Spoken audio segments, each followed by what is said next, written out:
అందరికీ నమస్కారం అండి. నా పేరు విజయ్. నా పేరు థ్యాంక్స్ లాట్ మన రెస్పెక్ట్ సినిమా నా ఛానల్ ఎంతగా ఆదరిస్తున్న ప్రతి ఒక్కరికి చాలా చాలా thanks. Again came back with one more casting requirement అండి. ఇది వచ్చేసి ఖాన్ కేప్ స్టూడియోస్ ప్రెజెంట్స్ అంట. సో ప్రొడక్షన్ నెంబర్ 1 అని అంటున్నారు. Casting call looking for female lead అంట. 18 నుండి 30 సంవత్సరాల లోపు వాళ్ళు. అలాగే మేల్ లీడ్ అంట 20 నుండి 30 సంవత్సరాల లోపు వాళ్ళు. సో ఆ వినయ్ ప్రభాస్ సిరీస్ అంట. సో ప్రొడ్యూసర్ గారి పేరు వచ్చేసి విక్కీ. స్టోరీ వచ్చేసి ధర్నీ రెడ్డి గారిదంట. సెండ్ యువర్ ప్రొఫైల్స్ టు అని ఇక్కడ వాళ్ళ mail ID and contact number ఇచ్చారండి. అది నేను మీకు చెప్పే ప్రయత్నం చేస్తాను. దాంతోపాటు మన సబ్స్క్రైబర్లు అడిగిన ప్రతి ప్రశ్నకి సమాధానం చెప్పడం అనేది మన బాధ్యత. కాబట్టి మన సబ్స్క్రైబర్లు ఏం అడిగారంటే, సార్ ఇప్పుడు చిన్న సినిమాలని సో కాల్డ్ ఆ నలుగురు ప్రొడ్యూసర్లు మన చిన్న సినిమాలని తొక్కేస్తున్నారా అనే టైప్లో అడగడం జరిగిందండి. దానికి నేనేం చెప్తానంటే, ఇప్పుడు వాళ్ళకి మరీ ఎంత ఖాళీగా ఉంటారని మీరు అనుకుంటున్నారా అనేది నా ప్రశ్న. సో ఈ సో కాల్డ్ రెస్పెక్టివ్ ప్రొడ్యూసర్స్ ఎవరైతే ఉన్నారో వాళ్ళు నిజంగా అంత ఖాళీగా ఉండరండి. ఇప్పుడు చిన్న సినిమాలను తొక్కేయాలి, చిన్న సినిమాలు అదనివ్వకూడదు, మనం నలుగురు సినిమాలు చేయాలి, మరొకటి చేయడానికి వీలు లేదు అనే టైప్లో మాట్లాడటం జరుగుతూ ఉంది. సో దానికి నేనేమంటాను అంటే, ఇప్పుడు మీకు తెలుసో తెలీదో చావా అనే ఒక సినిమా గీతా ఆర్ట్స్ వాళ్ళు తీసుకొని దాన్ని తెలుగులో రిలీజ్ చేస్తున్నారు. అసలు మనమే ప్రపంచవ్యాప్తంగా వెళ్తున్న ఒక టైంలో ఒక హిందీ సినిమాని, ఒక బాలీవుడ్ సినిమాని ఎంకరేజ్ చేస్తూ మన తెలుగులోకి డబ్బింగ్ చేసి రిలీజ్ చేయాల్సిన అవసరం గీతా ఆర్ట్స్కి ఏమొచ్చింది? ఇక్కడ ఎవరికైనా కావాల్సింది ఏంటంటే బిజినెస్. మనం ఈ సినిమా అనేది థియేటర్లో వేయటం వల్ల దాని మీద ఇంత డబ్బు అనేది వస్తుంది. ఆ డబ్బుని మనం సంపాదించుకోవచ్చు అనేది. వాళ్ళ దగ్గర ఇంత అమౌంట్ కొని దాన్ని మనం రిలీజ్ చేసుకుంటాం. అలాగే ఈ చిన్న సినిమాలకు కూడా ఇప్పుడు పెళ్లి చూపులు అనేది సురేష్ ప్రొడక్షన్స్ రిలీజ్ చేసింది. అలాగే ఆ తర్వాత ఏమంటారు, చాలా సినిమాలు ఆ పెళ్లి చూపుల డైరెక్టర్ తరుణ్ భాస్కర్ ఎవరైతే ఉన్నారో ఆయన సినిమాలన్నీ మెజారిటీ సురేష్ ప్రొడక్షన్సే ప్రొడ్యూస్ చేసింది. ఎందుకంటే ఆయనకి లిమిటెడ్ బడ్జెట్లో చేయడం వచ్చు, ఒక నీట్గా చేయడం వచ్చు, దాన్ని రిలీజ్ చేయడం వచ్చు అనే ఒక నమ్మకం తరుణ్ భాస్కర్ మీద ఉంది. కాబట్టి చాలా సందర్భాల్లో రానా గారే చెప్పారు, రామానాయుడు స్టూడియోలో నా ఆఫీస్ కంటే పెద్ద ఆఫీస్ తరుణ్ భాస్కర్దే అని చెప్పాడు. తరుణ్ భాస్కర్కి సురేష్ బాబుకి ఏం చుట్టరకం లేదే. వాళ్ళేమి పొద్దున్న వేస్తే మొహాలు చూసుకుంటే తిరిగిన వాళ్ళు కాదే. సో నేనేమంటాను అంటే, మీరు ప్రాపర్ కంటెంట్ కనుక లిమిటెడ్ బడ్జెట్లో ఇచ్చినట్లయితే దాన్ని రిలీజ్ చేసుకొని వాళ్ళు అద్భుతాలు చేయడానికి వాళ్ళు ప్రిపేర్డ్గా ఉంటారు. ఇప్పుడు సింపుల్ థింగ్ ఏంటంటే, ఒకప్పుడు మన 2 తెలుగు రాష్ట్రాల్లో కలిపి సుమారు 800 థియేటర్లు ఉండేవి. ఇప్పుడు నాకు తెలిసినంత వరకు 350 నుండి 400 థియేటర్లు ఉన్నాయి. ఈ 400 థియేటర్లు కూడా అవి అవసాన దిశలో పట్టి మరీ కనపడకుండా పోతున్న ఒక క్రమంలో ఏం చేశారంటే, ఈ నలుగురు ప్రొడ్యూసర్లు మనిషికి థియేటర్లని వాళ్ళు వాటిని లీజుకి తీసేసుకొని వాటిని కాపాడుకుంటూ వస్తున్నారు. ఫర్ ఎగ్జాంపుల్, మీరు రైతు పంట పండించడానికి లేక ఆ రైతు దగ్గర ఒక 100 ఎకరాలు ఒకటి కౌలుకు తీసుకున్నాడు.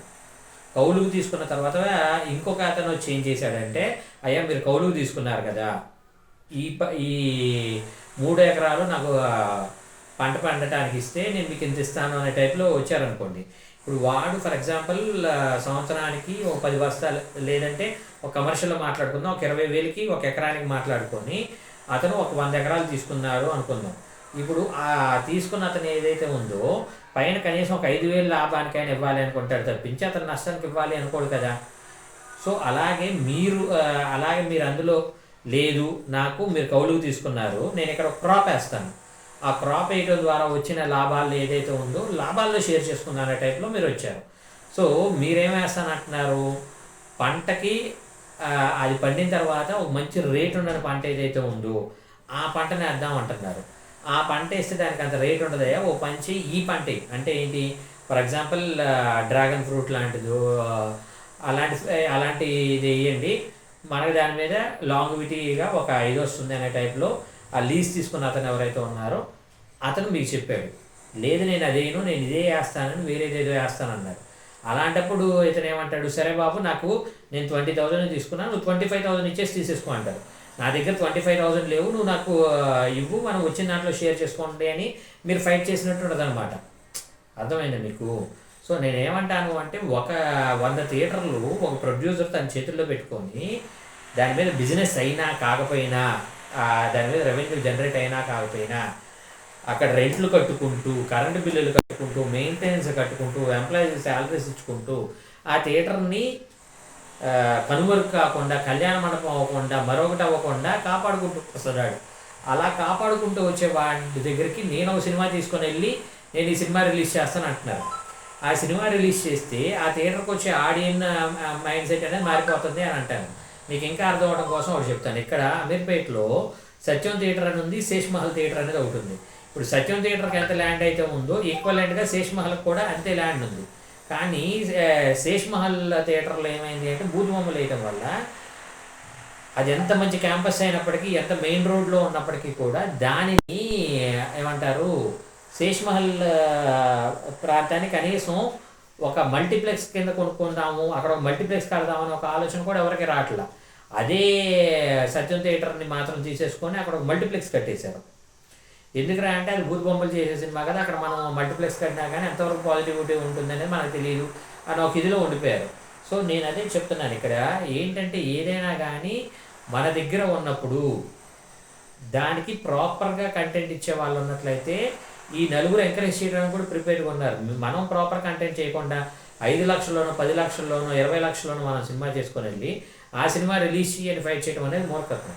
మినిమం ఒక 50 లక్షలు పెట్టుకొని ప్రాపర్ కెమెరాస్ యూస్ చేసుకొని, ప్రాపర్ రైటర్ని పెట్టుకొని, రైటింగ్ చేయించుకొని, ప్రాపర్ ఆర్టిస్టులు పెట్టుకొని యాక్టింగ్ చేయించుకున్నట్లయితే, ఒక ప్రాపర్ కథతో మీరు వెళ్ళి ప్రివ్యూ చేసి వాళ్ళకి చూపించినట్లయితే వాళ్ళు రిలీజ్ చేయడానికి ప్రిపేర్డ్గా ఉన్నారు.